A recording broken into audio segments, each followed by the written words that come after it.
Hey, evening guys, Tush coming at you. It's Tuesday, September the 16th, and just coming up to 7 o'clock at night. Not a bad night in the garage. We got about 65 degrees Fahrenheit. That's around 17 or 18 degrees Celsius. So I think tonight is going to be the night that we try to get the car fired up. I got a couple of assistants coming. My neighbor Les is coming, and I got another appearance tonight by the Silver Fox, Clive, who's coming to help me wire up my horn button. He's got a couple horn buttons I think he wants to bring up, and we'll switch out this toggle switch I've got here, and we'll figure out a place to put the horn.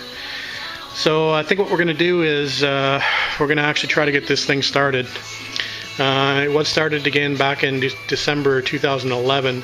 That was before the body was on the frame, and that was with an electric fuel pump versus the mechanical pump which I've got back on the car. And obviously the tank right now is bone dry, so it'll be interesting to get the fuel from the tank all the way up to the carbs. So the good thing is on these old mechanical pumps they have a priming lever, so it should make it a little bit easier. So we'll see if we can get this thing fired up tonight, and we'll be sure to take some video if that does happen. I'm hoping it's going to happen, but we got a lot of little checks to check along the way to make sure this is going to happen tonight. So we'll see. It may go, it may not. Anyway, everything's done as far as I can go, as far as I know. So it'll be good to have Clive and Les here just to check for fluid leaks and do some troubleshooting and that kind of stuff. I've got my fire extinguisher standing by. I've got one there, and I've got one over here on the wall. That's readily accessible. So, and if worse comes to worse, I need a third. I've got one in the back seat of the TR6. So anyway, we'll. Oh, and I got my gas mask just in case too, in case we get gassed out of the garage. So anyway, we'll see how things go, and we'll report back at the end of the night. Talk to you then. Okay.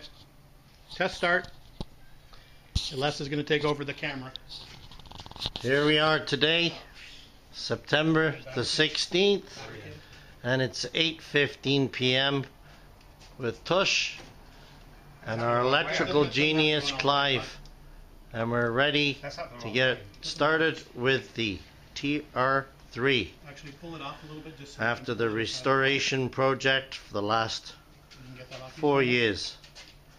Anyways, ladies and gentlemen, we'll have the grand finale.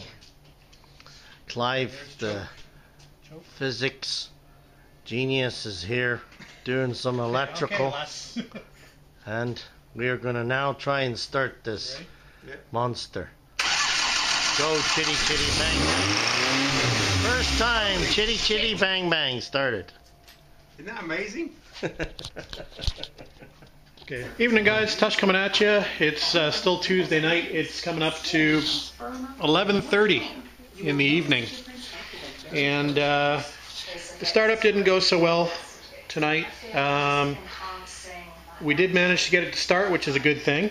It idled very, very high. I think it was idling around 2,000 RPM, so we have some issues. I think there's a vacuum leak personally with the intake manifold.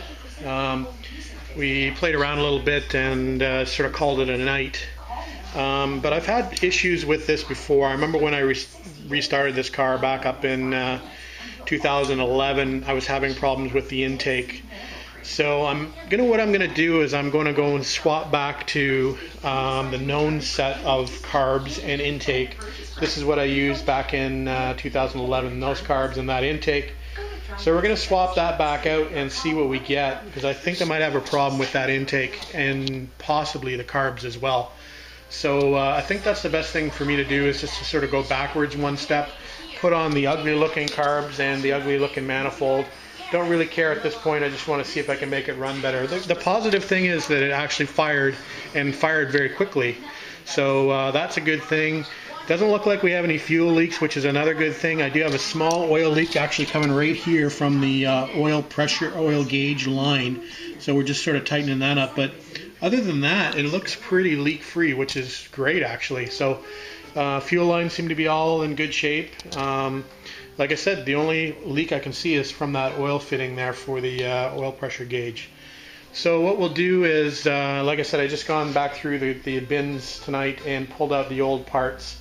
And I think if we get some time tomorrow, we'll have to do a little bit of rework on these carbs. I see that the gasket on the top of this float bowl is coming out. So I know I've got some new gaskets downstairs. So I think what we'll do is we'll set the bench up in here tomorrow at some point tomorrow evening, and we'll try to clean these carbs up again and get some new gaskets in them, and we'll try to reinstall on that old manifold and see what kind of results that will give us. Okay, that's it for tonight, guys. Just wanted to give you a quick update. Oh, I don't know if I mentioned, but the horn button's now in, so we've installed a little horn button there. So horn button works now, turn signals work as they should. I just had to reverse the wiring. We are switching out the dipper switch, the one that was in the car.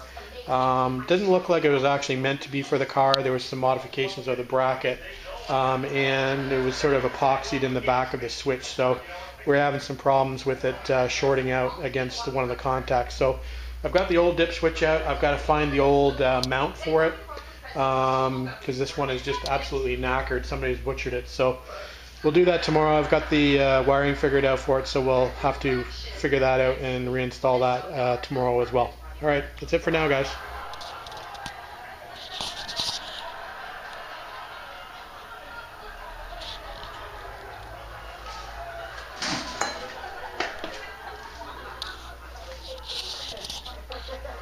Guys, just coming up to quarter after midnight, and got the carbs off. I didn't feel like going inside yet. It's kind of bugging me, so figured I'd stay out here for a bit longer. Wasn't necessarily tired, so we got the carbs and the intake off again. Decided to strip some of the this header wrap away down the bottom as well. I think it had some oil on it, so it was sort of smoking pretty badly. So if we decide we want to rewrap it, we'll rewrap it later on, but we'll just leave it like that for now. If I do rewrap it, I'll probably go with the black DEI wrap as opposed to the natural color, because you can see what happens. It discolors pretty badly anyway, so we'll just go with that. So I think that's it for tonight, though. We'll now that we've got those off, we'll be able to take a look at the set that came off the car. And what we'll do is we'll refurbish the set that came off the race car. That's the set I had on when I did the test start. So we'll swap some things over and see what happens tomorrow. Alright guys, have a good night.